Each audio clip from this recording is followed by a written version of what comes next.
So I will give them a little time. I know Zoe, Linda, and Patty had said they'll probably join.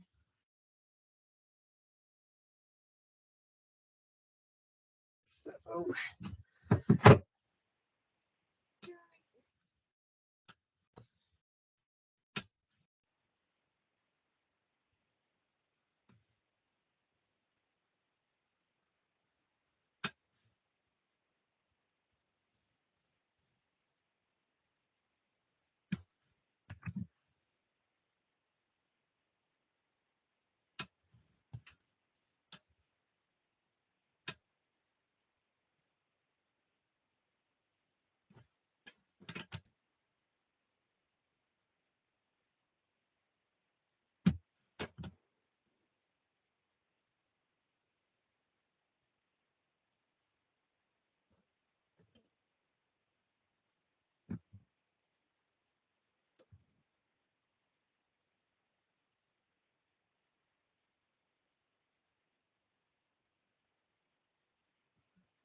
okay, so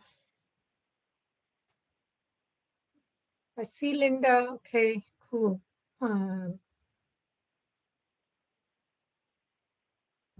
Perfect. We're gonna give one more minute when we can get started. Sorry, just because I do know Zoe said she's trying to join. So, um, how's everyone doing? Pretty good. Ooh. I am doing swell, marvelous, if you will. Is that Steve? It is. It is.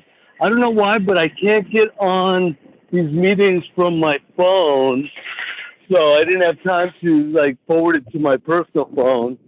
So I just joined on the audio part, on the phone call part.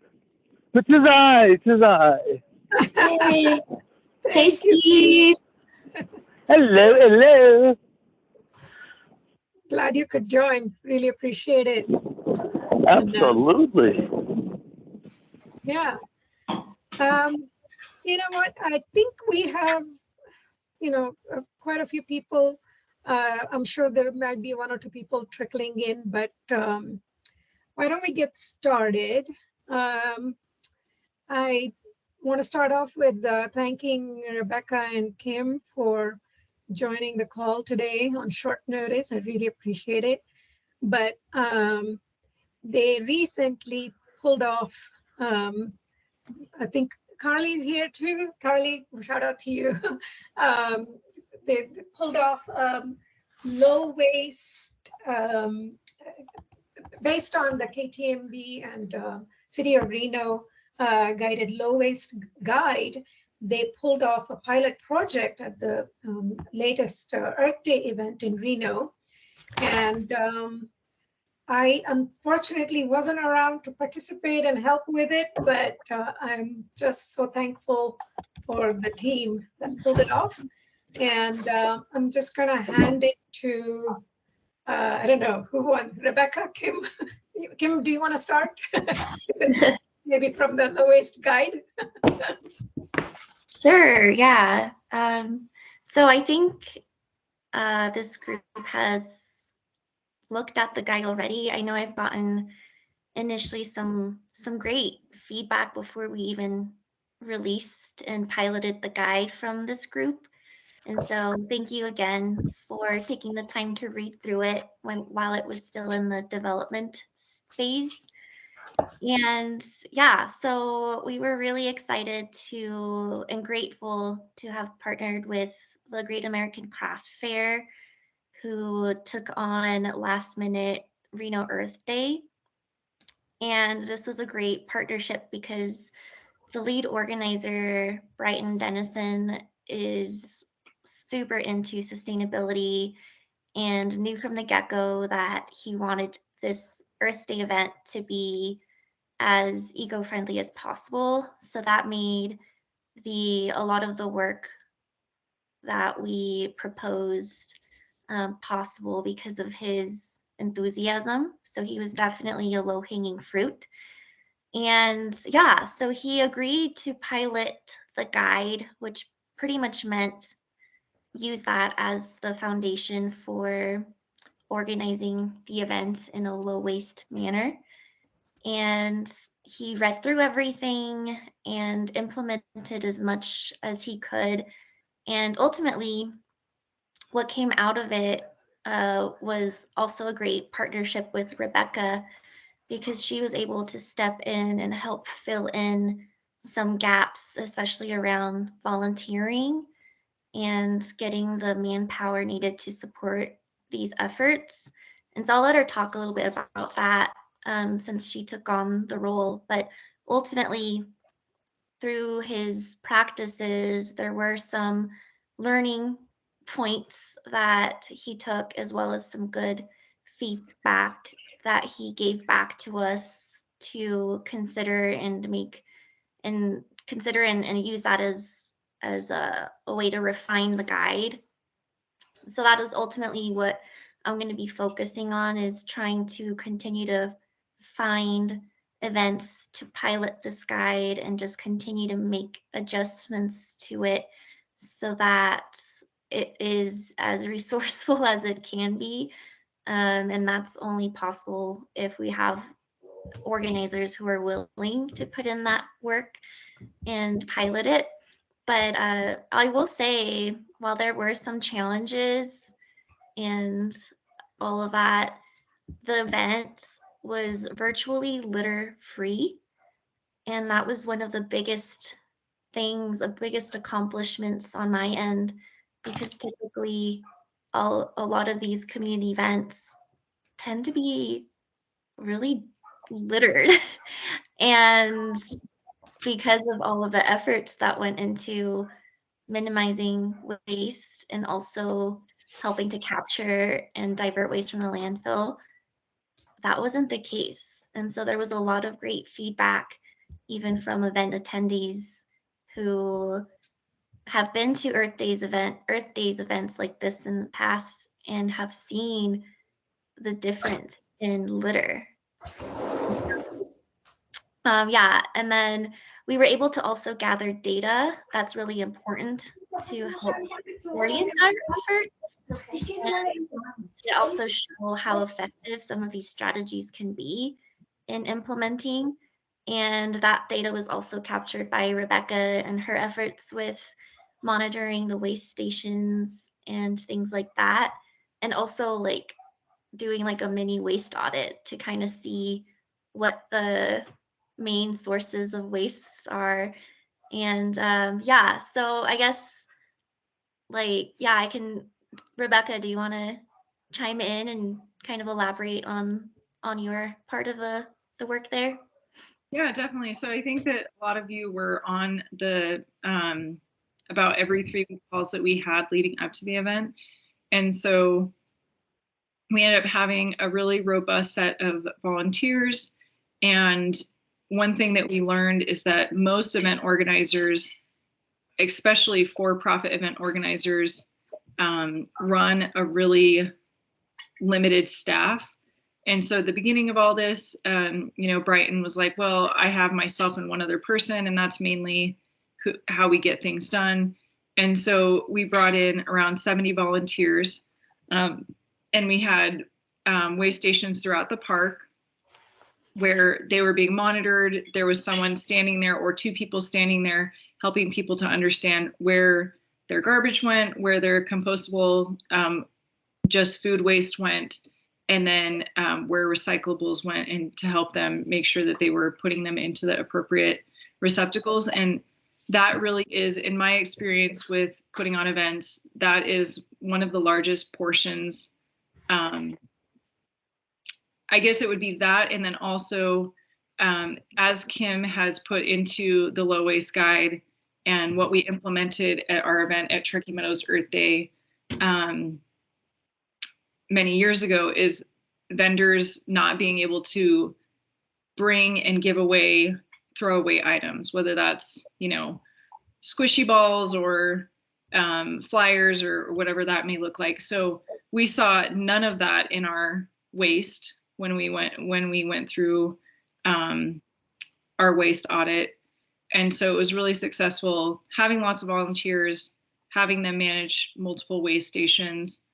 We also incentivized the event by having a raffle. So if you showed up on bike, skateboard, etc., if you brought your own reusable water bottle, then you were able to enter into a raffle. And we had about 30 raffle prizes that included 2 mountain bikes and things like that. So that was really successful. There was one hydration station, which could have been more throughout the park, but it seemed to work out a-okay.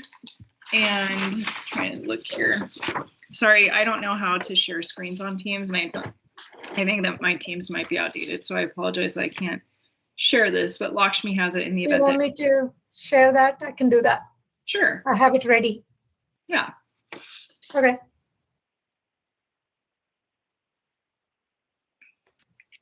There you go. Can you all see it? Yeah, great.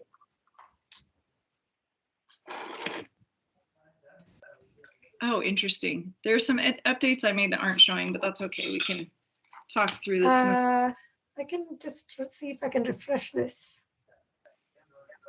It should be,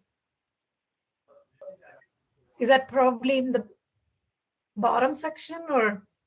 No, I'm sorry, Lakshmi, this is my fault. I think that I made a new, I somehow last week made it so that I no longer had access to this document. So I ended up making a copy and then all the updated information. I thought I shared it with you and Kim, the new one, but alas, perhaps technology did not work out. But these figures up here are correct. They're are correct, not collect. Okay. We collected 453 pounds of trash. We had 112 pounds of recycling. We had 590 pounds of food waste, which all went to full circle compost. One of the lessons that we learned is that the dumpsters definitely need to be locked until the end of the event. And if they're being utilized by staff in between, then they have to be relocked, because we did end up doing, my daughter's best friend, who's a total trooper, ended up going into the food waste bin and physically getting inside of it and taking out the trash that had been thrown in there before we got the rest of the food waste into it. Oh, and my husband, yes. Both of them stove into 2 different cans, yeah. And so, yeah, I think there are some fine tuning that event promoters can do in a perfect world where they can be more strict with their vendors of what they accept and what they don't accept. We knew partway through the event that there was some vendors utilizing items that they had agreed not to use. And it's kind of a tricky deal. And that's why I think that our greatest successes will be with nonprofits, because I think that for-profits run this fine line of like, oh, but that food vendor, you know, pays X amount of vendor fees or whatever it may be. And so I don't think they're as likely to like really be strict with what the rules are or hold them accountable to what they are. Another item that I think that event promoters could make the whole process much more easy and not as a heavy of lift on volunteers or staff is by having a pack in, pack it out policy. And that is something that we did at Truckee Meadows Earth Day. It was basically an agreement that whatever you bring as a vendor, it is your responsibility to take it out, which also will significantly reduce the waste cost for the event promoter. And then hopefully get people more acclimated to thinking about the type of waste that they're producing with the products that they're selling. So overall, it was great. We had a great call yesterday also with a woman named Annie. And what is the name of her nonprofit? Do we know? Latino Arte Events. Oh, Latino Arte Events. So we're really excited to work with her and see how we can help her events be more sustainable. She has a huge passion, and she has a huge passion around education. And so I think that will be another next step, successful partnership. In my opinion, I still believe that the greatest way that we're going to be able to really implement sustainabilities with events is when we figure out how to do reusables. And for Truckee Meadows Earth Day, we had 4,000 people. We were able to execute it with reusable dishes. And truly, that is the way that we were able to have such a limited amount of trash. And so I think that whatever it takes, however we can, moving towards that model would be one of our best successes and ways to be successful in reducing waste overall. Yes, these numbers for attendance. So we calculated about 7,900 people. However, there was one entrance way to the event that we did not have staffed until very late in the day. And I would say that probably easily maybe 30% of event attendees were entering through that entrance. So likely, you know, somewhere between 10 and 12,000 people were at the event. We had 86 volunteers, 143 business vendors, 84 of those were nonprofits and educational vendors, 9 food vendors, 1 hydration station. And these were the waste vessels that we had. There was hardly anything in the 4-yard compost. There was the recycle was maybe a third used, maybe even a fourth used, and the 30-yard waste bin, same thing. There was not maybe a quarter of that 30-yard waste bin was used. And it was interesting because it really was, I would say that 60% of the overall trash from the whole event came from one single food vendor. And so just something else to work on is that, like, really having that relationship with our vendors, really helping the event promoters to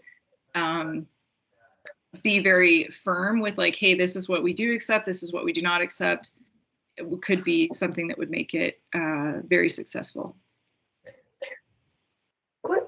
Did you guys happen to take any pictures of the waste stations and, you know, the different bins and stuff? You know, I do not know. That's something that we could ask Brighton. He sent me a file. I have a picture of one of the, not the waste stations, but one of the pre-existing waste or containers, because that was one of the lessons that we learned in terms of, like, looking out for those parked containers, like the pre-existing containers, and like covering them or removing them, because those containers weren't being manned by the volunteers. And so there were people still utilizing those containers to dispose of their waste. So unfortunately, we weren't able to recover any of, like, the recyclables or the compostables. But I did take a picture of that because it was really interesting to see, well, yeah, like, basically what is it that people were throwing away. And like Rebecca said, there was a lot of pineapples that came from one of the vendors who was selling beverages in a pineapple, which in theory is like, okay, that's the most, like, I guess, eco-friendly, organic thing. But then when people were done with their drinks, they had this, like, giant pineapple that they just kind of had to throw away or, like, compost or put in the compost. But even that was logistically, um, like, the weight of that is just too much for a volunteer to, like, transport. But I did make it a point also to visit all of the waste stations and kind of take a look at how clean the waste stations were, and give a shout out to the volunteers because they were doing a really good job in terms of helping the public segment their trash. And I don't know, maybe Carly can attest to that, or waste management can have more information around that. But I definitely noticed, you know, the recycling bins had just recyclables, the compost bins had compost, and the trash was pretty much, you know, the stuff that couldn't go in any of the others. But before I forget, I think in terms of one of the biggest challenges and something that Reno Earth Day invested in were reusable cups that they had vendors serve beverages in. So I have 2 points for this. And as a reminder, this is a City of Reno initiative. So depending on where these zero waste events are across the state, it's really important to be familiar with any of like city ordinances or restrictions, park policies that are being set in place that could make it challenging for events to go low waste. Because one thing that we learned from at least the city of Reno's end is that any beverage or any vendor serving alcohol or serving drinks, no matter if they've got a drink in like, if they're serving it in an aluminum can or a glass bottle or whatever, it has to be poured into a clear plastic cup. And that initially was contradictory to what my initial recommendations were, encouraging vendors to not use single-use plastic cups, but to try to opt for like a reusable. That was one of the challenges that we hit, and we actually had to clarify with waste management to see, hey, okay, if vendors are going to be using single-use plastic cups, can they be recycled at least? And so really getting that background information and being clear with what those regulations are, because that's kind of out of our control at that point, and we can't really do much about it. One way that we were able to work around it, like I said, was having Reno Earth Day purchase clear plastic cups that were a little bit more durable and can be reused at a discounted price throughout the event. And so I believe he invested close to like $6,000 in purchasing those cups. And a lot of them still ended up in the trash because people didn't want those cups. And that was one of the things that I noticed while visiting the waste stations, was that volunteers had a separate trash bag for those cups, because people either didn't want to take them home or thought they were just, I guess, trash. They didn't end up in the trash. We collected all of them, and Brighton is going to reuse them, but they did not. We collected them all separately, and they did not end up in the trash. Yeah, so there was a separate pile, but really the point is people weren't really embracing that like reuse idea that we had initially proposed in the guide. So that's one thing to take a note of as well. And that's one thing that I'm going to be trying to do a little bit more research on too, because of all of the I guess the regulations with pouring beverages in community events. I have communication with Casey Mathewson. Kim, I asked to have a meeting with her. I haven't heard back, but I'll forward you guys that, and then we can maybe pick it up again on that where we left off. Specifically, I had asked her about this clear plastic pouring thing. So yeah, so something to follow up on. And also like a cool, oh, sorry, go ahead. Oh, so from our understanding, so it's not anything that Casey has control over. That's what Reno Police Department has. That is their mandate, is those clear plastic cups. So I don't know if that's helpful. Yeah, I heard that too. Yes, but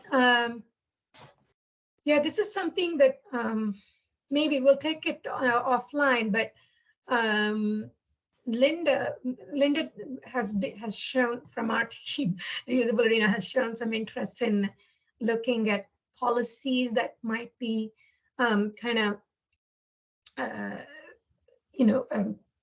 hampering our efforts here. And I'll have her, speak up, but she's on the call. But this is something maybe we should explore further. Yeah. Linda, sorry, I didn't mean to speak for you. Yeah, no, this whole, can you hear me okay? Yeah. Oh, sorry, I'm in my car.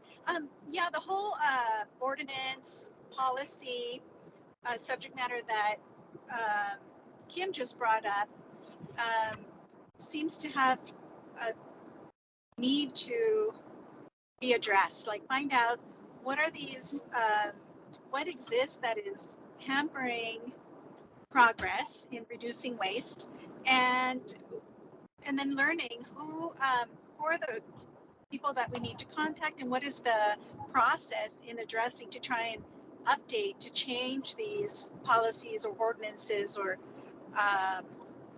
that are in place so that we can move forward with reducing waste. And I'm happy to be involved in that process and help, just volunteer to move that needle forward. Thank you, Yes, Linda. Linda.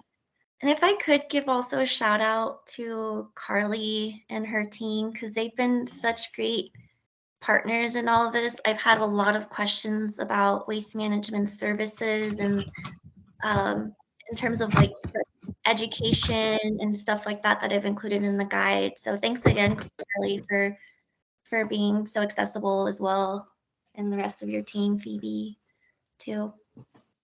Yeah. Yeah, thank Carly, do you have any addition or anything you want to add with your observations? Yeah, I do actually. I also have just one photo of the compost bin that I was hoping to share. So let me see if I can pull that up too. Can you guys see that?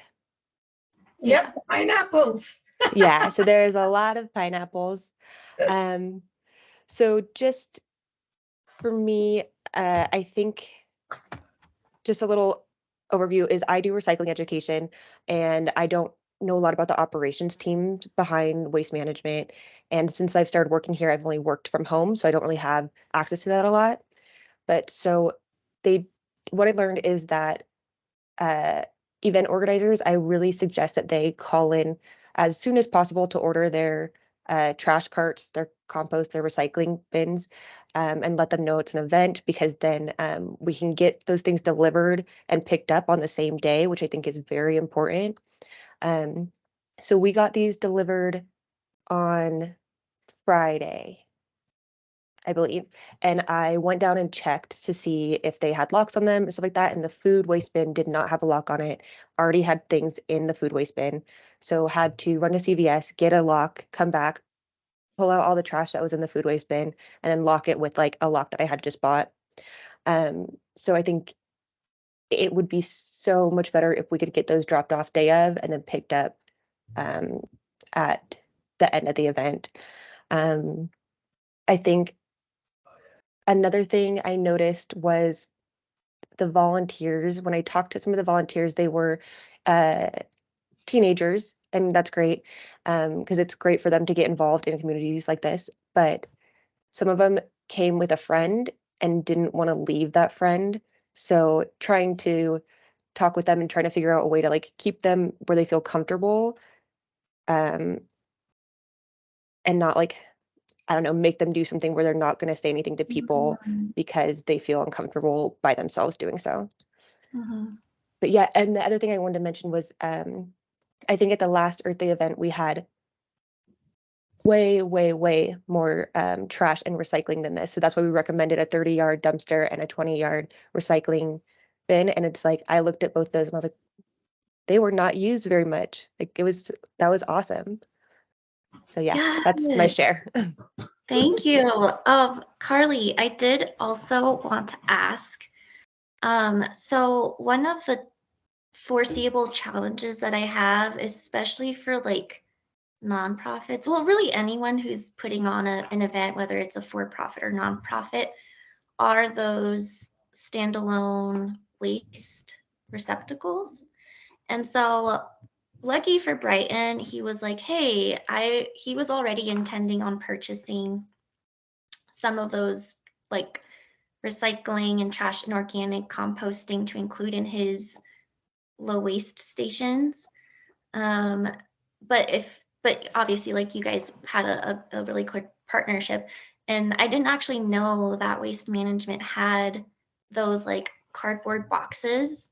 Like, what does that program look like? And is this something that waste management can offer, or that I can include in the guide as a resource to help with the offset those costs? Or like, what does that all look like?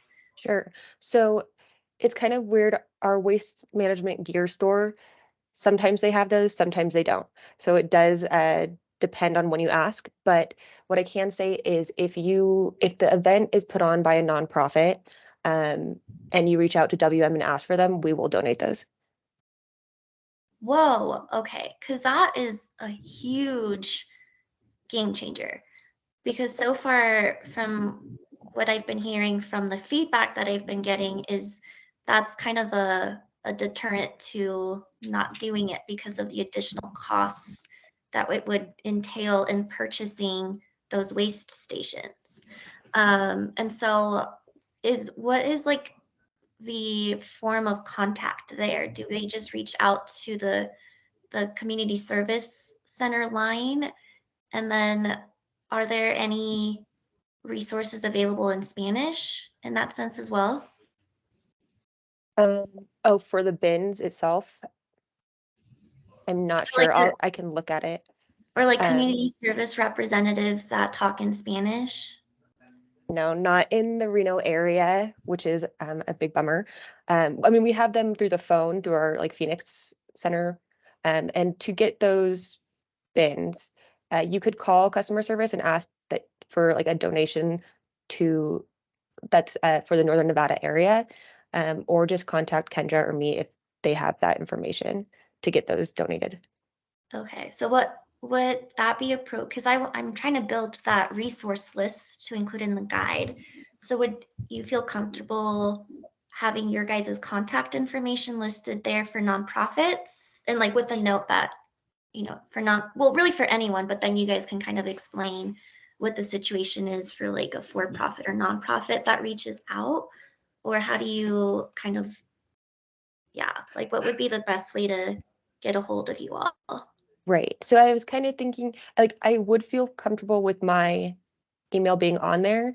I'm just, if this is a document that's supposed to live for a while, it might be better that it's just a customer service line and asked to um, be in touch with someone who works for the donations in the Northern Nevada area would probably be Okay, the best thing to do.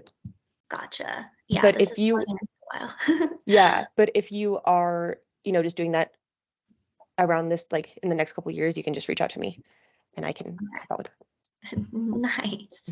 Mhm. But yeah, I'm so glad to hear that because that's going to be one of the biggest challenges that we're going to be able to overcome, especially for nonprofits, to have them have that resource available. The other big challenge that we faced were like volunteer force, because a successful low waste program is one where you eventually have monitors at each waste station and are very diligent about that.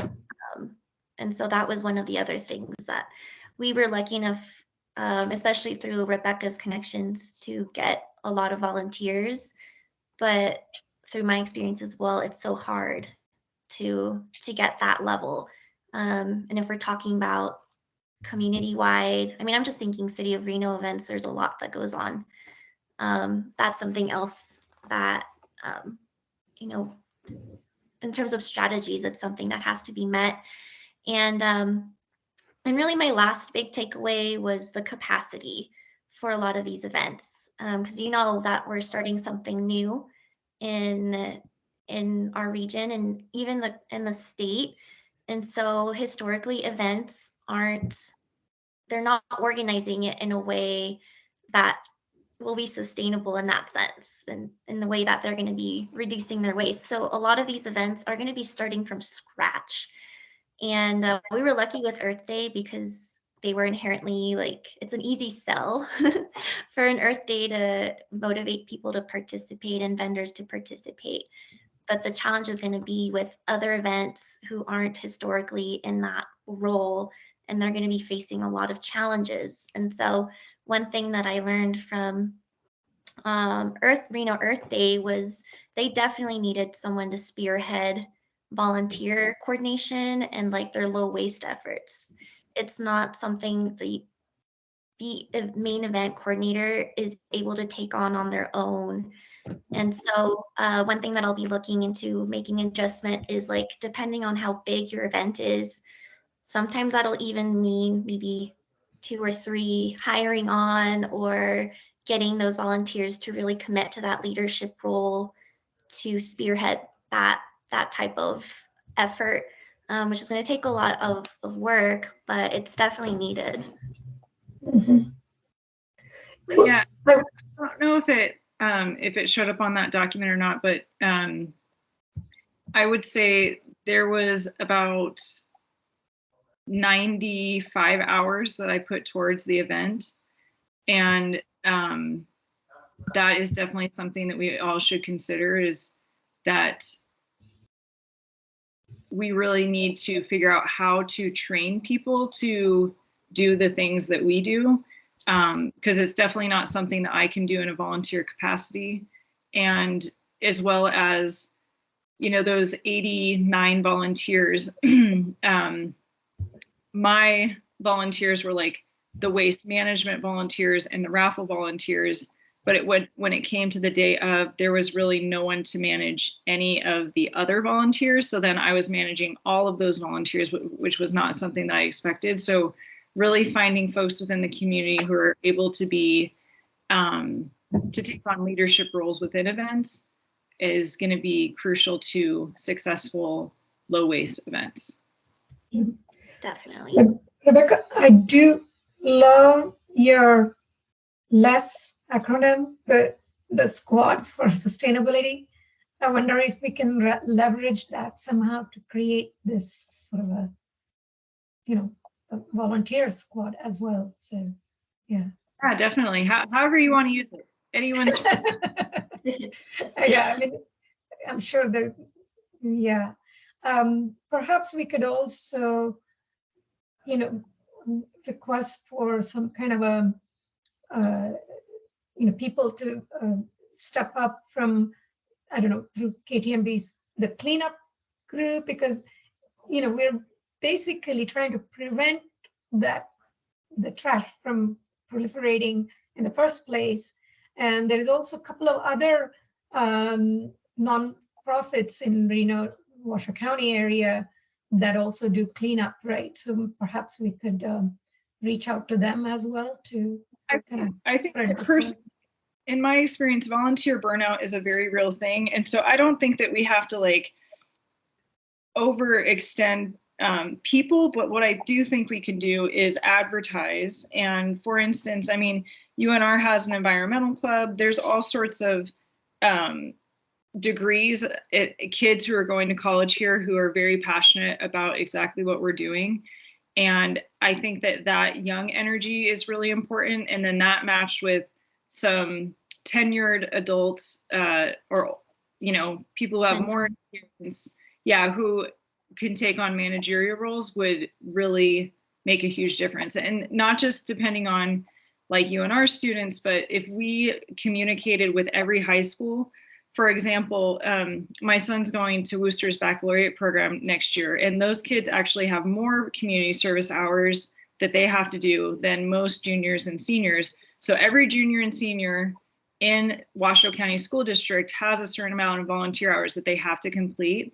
And every time we teach our second and third or fourth and fifth graders through Farmly, when we're doing lessons on like how are rivers polluted, and then we do trash pickups, kids love doing that. And yes, they lose some of that as they get to be adults, but they get the reason why it's important. And they even like call out, they're like, yeah, my cousin, he always throws his candy wrapper on the ground, but I tell him not to, you know? And so I think it would be really easy to captivate younger folks who are passionate about doing it. And we have TMCC, we have Western Nevada College, we have lots of folks to pull from.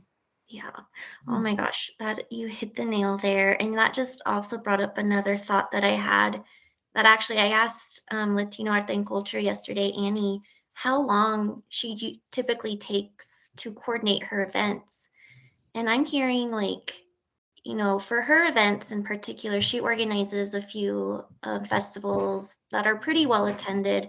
Her most well attended festival can see upwards of like 2,000, 3,000 people.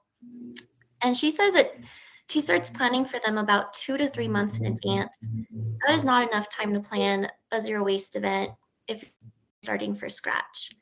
And so one thing that we're going to have to educate our organizers is to like build a budget and like go into that prepared even a year, where up to a year in advance, to set themselves up for that success and those potential investments, because there will be initial ones, and that will give them plenty of time. If they are a for-profit, then they could budget in to pay their volunteers and to volunteer, because volunteers can't work for free for a for-profit business, which was the case with Reno Earth Day. They were a for-profit company, so they had to pay their volunteers to work.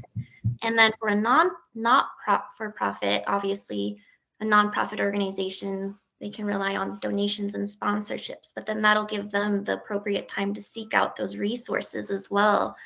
And so that's one thing that I've been noticing. And, you know, we need to make this achievable and realistic. And if we're like, yeah, let's go low waste, you've got 2 months to do it, that's not going to be something they're going to want to be doing again, because it's going to be really stressful. It's going to be stressful, and it's probably going to be a turnoff. And that's not what we want. But if we start to engage with these folks way early in advance, which is what I'm trying to do, is identify some event organizers maybe in the fall who can continue to pilot this guide, so that they're given plenty of time to really plan this through and account for any additional costs, or maybe potentially hiring someone to spearhead these specific things that we're asking them to do. Mm-hmm. I just want to pause for a quick second and make sure. Anyone else on the call have any questions for Kim, Rebecca, Carly? So I know we're kind of talking about all the different things. So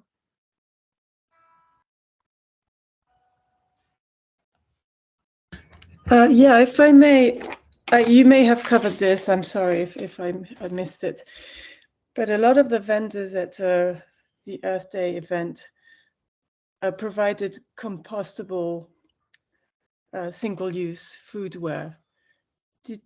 And this, when we were then having to separate the trash, we were under the understanding that these could not go into the compostable bins. So they went into the general trash. Are there conversations going with the vendors about how these compostable foodware are not the kind of sustainability we're talking about? And yeah, so that is something that's in the low waste guide, and it's something that I talked to several of the vendors for Reno Earth Day. And basically we talked about compostable plastics not being actually compostable, and steering them more towards compostable paper products. And typically compostable paper products can be composted. However, Full Circle Compost is no longer taking any type of paper compostables because they blow around too much at their site and they don't have the manpower to manage that. And so this is, yeah, where the, you know, where we really meet the pavement with this is like, there's some things that should be able to happen, but they're not able to happen. And even further than that, we're limited. And Carly, this is not targeting you in any way, shape, or form, but it's like, for instance, there are other entities out there who would have taken those compostable paper products, but it is illegal for them to do so.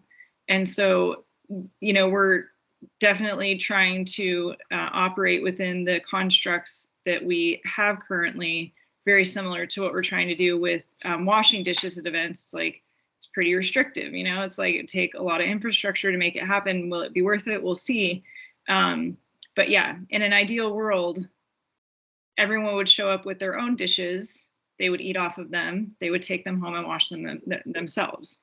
And maybe we will be able to get to that. But I think the more and more we really start to put the onus on individuals the more successful we'll be. Like the pack it in, pack it out with vendors and starting to make, I mean, that was one of the things at Truckee Meadows Earth Days, like you received a raffle ticket for bringing your own plate and utensils. And a lot of people did do that. So yes, we should have, in a perfect world, we would have had paper composted products that didn't go into landfill. That was not the reality for our event. Yeah, and I feel that too. And one of the reasons why I decided to list that as an option, well, firstly, the way I've created this document is to give options because there's no one size solution fits all. And so there are things that may be easier for folks to implement than other things. So I wanted to at least include all of the different capabilities that could potentially be accessible to all sorts of people. And one of the reasons why I included the compostable dishware is because that is an option and it's still promoting the non-petroleum, like support, it's building support for the non-petroleum or for the petroleum-based, no wait, what am I trying to say? We're trying to not support the petroleum-based products, which ultimately is the thing. Like if you go to an Earth Day event and okay, maybe the vendor is like, okay, well, I can't serve a beverage in a pineapple. So what's my alternative? And it's like, okay, single-use plastic cup or like a plastic cup made with some kind of recycled content. And even then, you know, and I'll say this, like even with the reusable cup idea that Reno Earth Day implemented, there was still some skepticism that it was plastic that was being served at an Earth Day event. So there's a lot of education, although I agree that it's like borderline greenwashing in a way, because yes, we're selling or we're promoting this like compostable, biodegradable culture, but it's still ending in a landfill. But like, that's kind of what we have to deal with here in Nevada. To Rebecca's point, this is our reality because we don't have these services.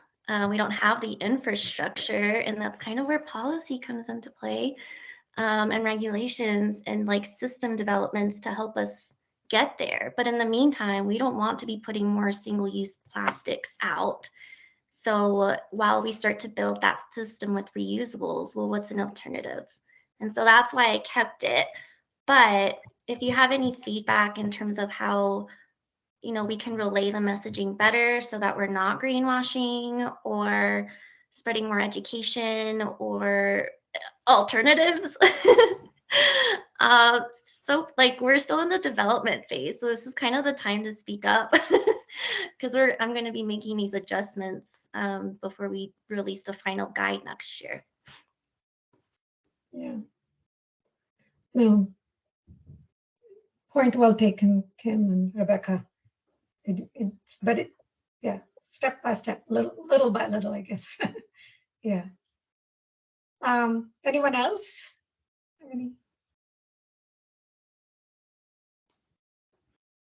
I have a quick question, Lakshmi. This is Allie here. It's Hi, No Makeup Friday, so I'm going to leave my camera off because I'm looking a little haggard today. I'm not going to lie. I had a quick question, though, because I know you guys did a lot of research on the health code and all that kind of stuff. And Lakshmi, I know you guys did that too for the Riverside pilot that you guys did for the farmers market.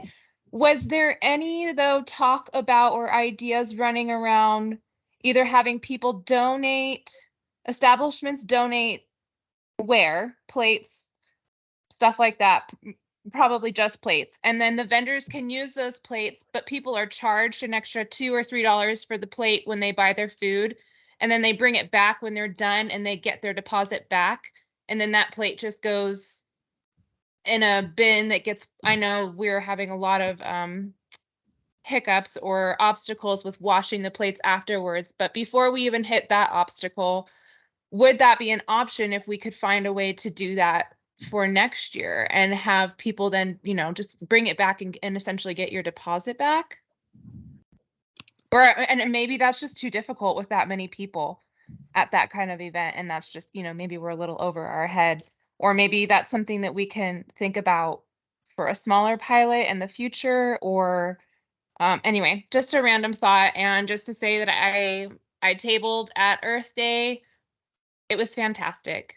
Great job to everybody. Thank you for showing Reno that it is possible, and having that alone, having people come to an event and be able to say, oh man, like I haven't seen this really done before. I haven't attended an event like this in my hometown and watched people make it happen. And just the fact that you're planting that seed and having people have that type of experience, they're going to want to come back. And I guarantee you next year is going to be even bigger and even better. And that word is going to spread like wildfire. And the way that Reno is growing right now, I think we're in a perfect time and place to help Reno and the city of Reno do that initiative. I really do. So anyway, good job to all of you, and thank you. Thank you, Ali. I would just like to second everything that Sorry. Ali just said. And I'd like to add, and following up on what Rebecca said about getting kids involved, I believe that we can also involve middle and even elementary school kids. I think the younger we can get them involved, the better. So in any other outreach that we do for the next events, I'm all up, and I'm ready to help with doing that, is reaching out to getting smaller children involved. And that is with, trash separation, just being involved in the various organization of the actual event. So. Yeah, and Zoe, thank you so much for helping sort trash with the kids at the end of the event. It was really, really appreciated. Okay. I just want to say, Ali, about the earlier question you asked.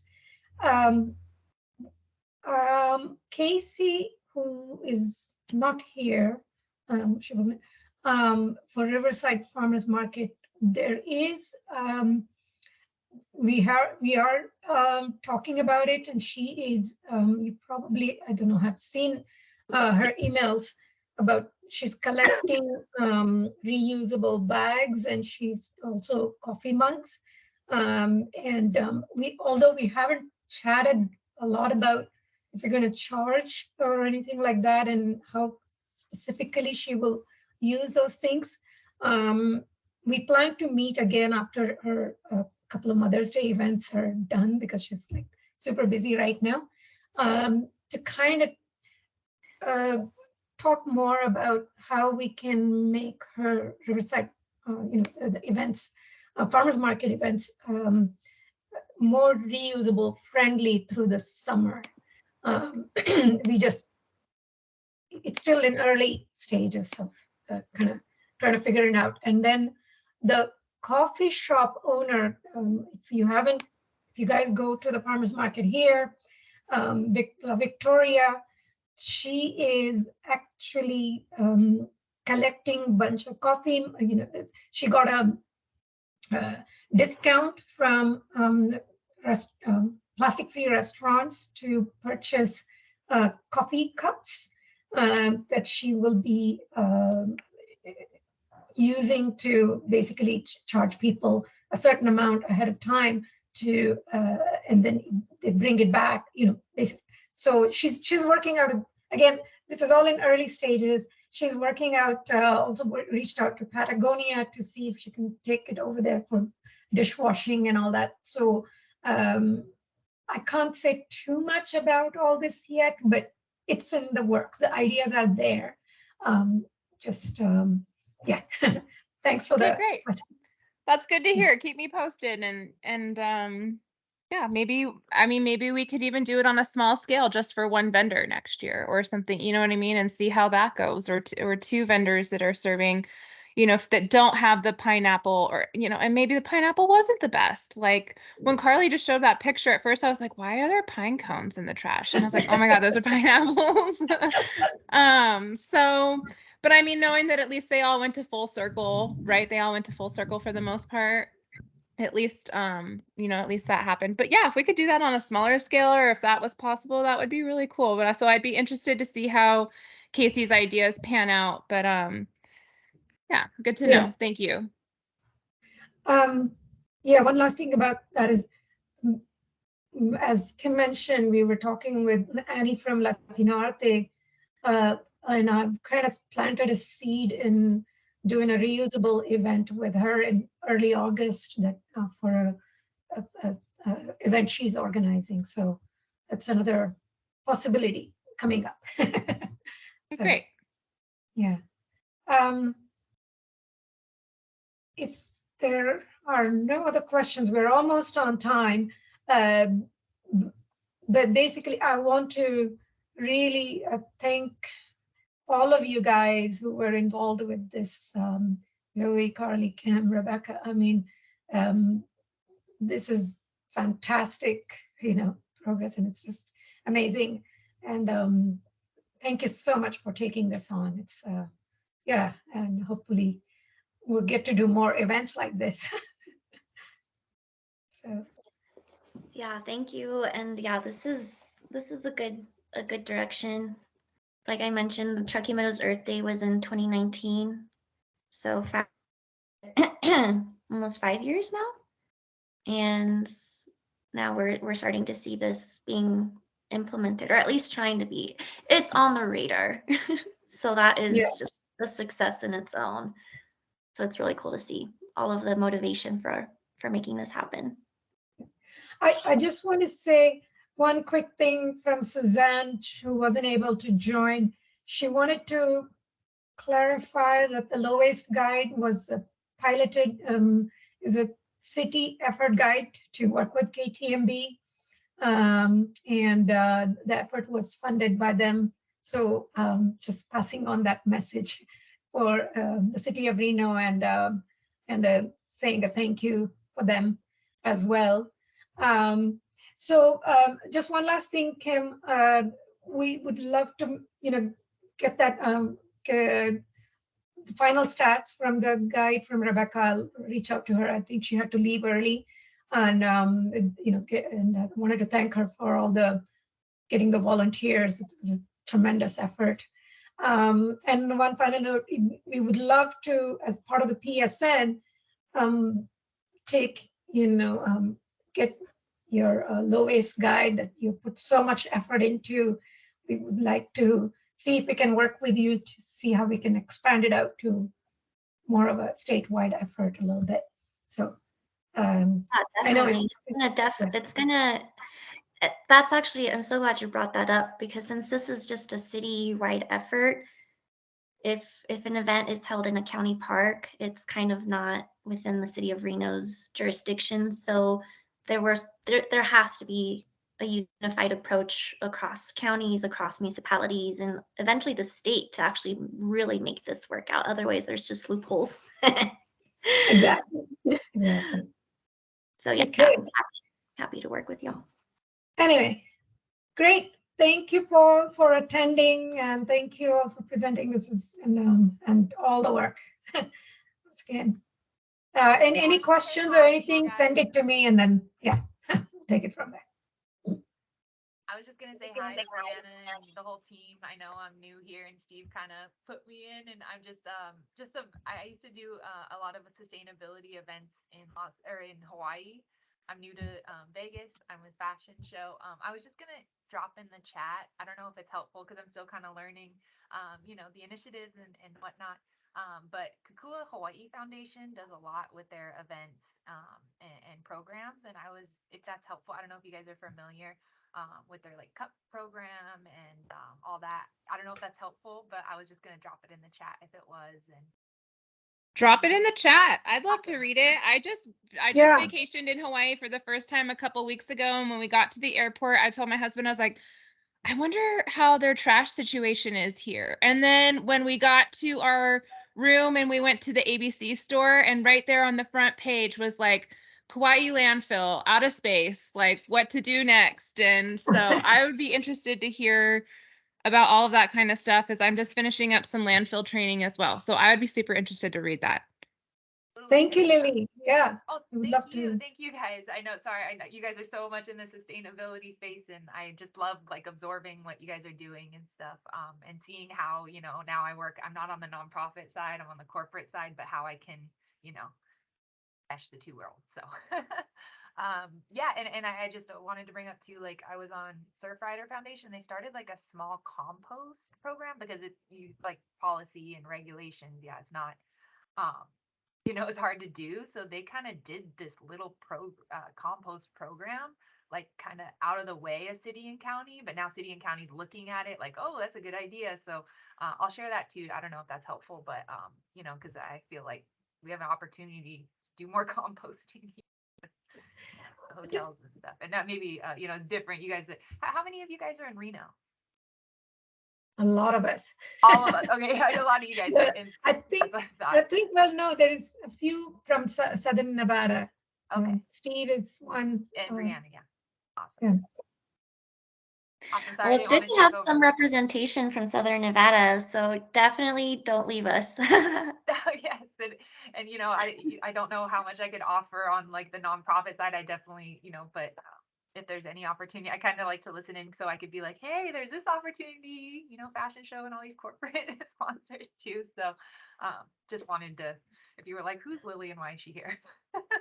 Yeah, just wanted Lily, to say hi. I would definitely would like to speak a little bit further with you. If you have the email for the team, right? If you could just send an email.